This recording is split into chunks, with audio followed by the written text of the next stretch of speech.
Here we are at Bloom and it's the afternoon, and this place, there are so many people around here, it's unbelievable. Now we are in Gary Hanaphy's garden, which you have had on display now since Thursday. Yeah. First of all, congratulations for having a garden here at Bloom. Can you tell us about yourself? Thank you. Yeah, we've been landscaping now for about, well, I suppose 8 years. And this is our second time to showcase at Bloom. We got a silver medal last year, so we got a gold in best in category this year. It's the Hidden Cube Garden by Arnott's, and we're delighted to be here, so it's been great. And what's the name of your business, Gary? My business is quikfitgardens.ie.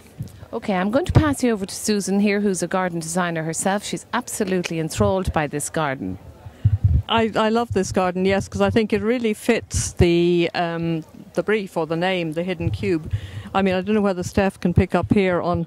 We're standing on what is virtually a cube here in the deck, and then you've got the cubes within the planting either side, and yet the path curves through them. The lawn is a cube over there, and then there are little cubes taken out of the pillars, and then to crown it all, up here on top above the water, the lovely cube that's just been taken out of the, which is covered in red, and it's probably hidden from the camera, but the cube is picked up in the back here that's come off the top, as well as the surround of the water being cubed. So it really is, you've done it absolutely superbly. The geometry, I think it just really appeals to me. But I suppose I should get to the planting, which is lovely and soft.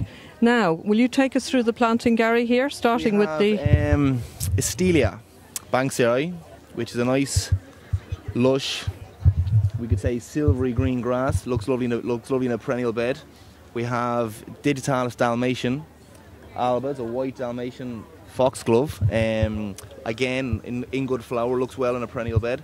We have Calamagrossus, tall grass, very important to bulk plant them together, usually in 3s or 5s or 7s to really get impact. We move on down, we have Agapanthus, dwarf Africanus, which is a blue Agapanthus, and nice bit of flower at ground level. On the opposite side, actually, we have Origeron, which again gives you a nice bulk plant colour and ground cover. The front of a bed. Hosta halcyon, nice bit of leaf, nice bit of foliage. Right beside it then, to really throw in a mix, Sambuca black lace, which just looks lovely. It's very feathery in its colour, and it looks... Now, I'm just going to pick up there on the Sambucas. This can actually become a big shrub, but if you keep it hard pruned... Absolutely, yeah, absolutely. No, you're dead right. If you keep on top of it, you have to keep on top of everything in a perennial bed. But Sambucas can grow wild. They're a feature plant in their own right. They look very well. Their foliage is nice, dark in colour. The little clusters of white flowers are lovely. So yeah, keep them well pruned. They add a nice bit of depth to any perennial bed. Any bed, in fact, yeah. So really we're doing beautifully soft colouring here, which really accentuates the geometry. And then at the back of the lawn, you've got these, what are called fan-trained Carpinus? Yes, we've Carpinus fastigiata, which is a hornbeam, and it's trained, it's what's known as an espalier, so it's trained on a frame to give you that instant hedge impact or instant screen. And obviously the colour off the white pillars just breaks it up lovely and showcases the lawn very well, and it's a nice boundary as well. It's a very interesting boundary. So yeah, no, I think you really have done a terrific job, and I'm going to give back to Catherine, and she can fill in on all your contact details. Thank you.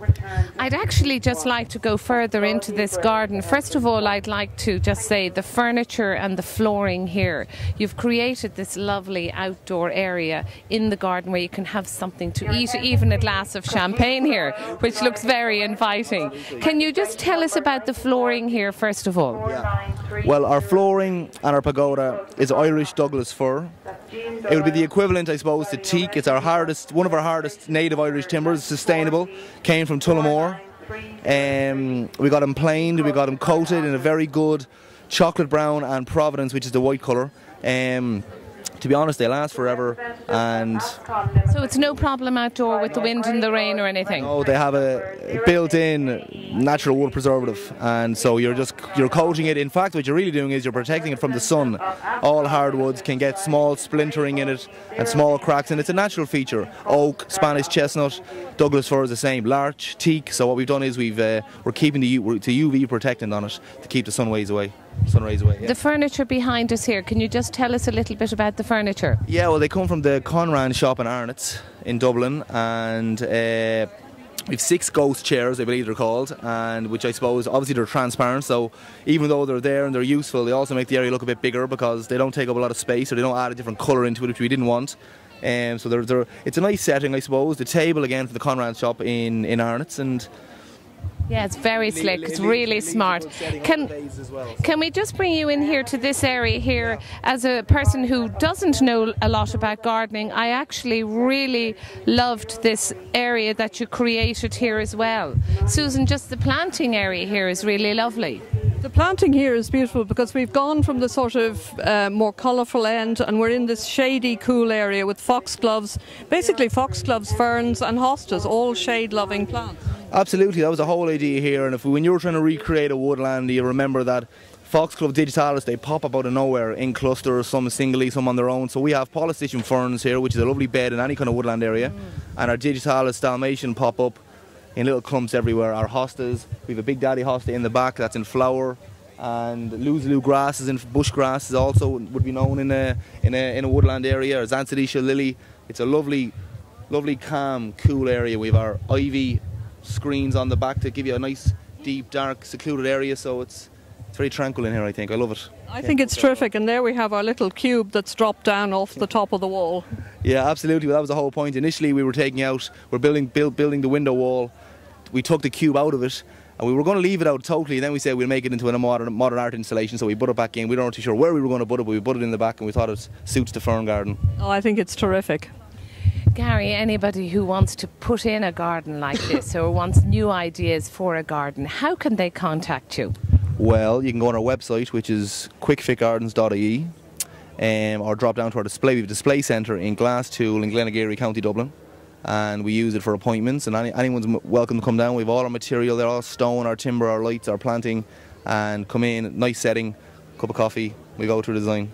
Brilliant. Well, Gary Hanaphy from Kwik Gardens, many thanks for talking to us today at gardenville.tv. Now we're going to have to go off and sit down at this lovely table, and we'll have to enjoy it in here. Absolutely.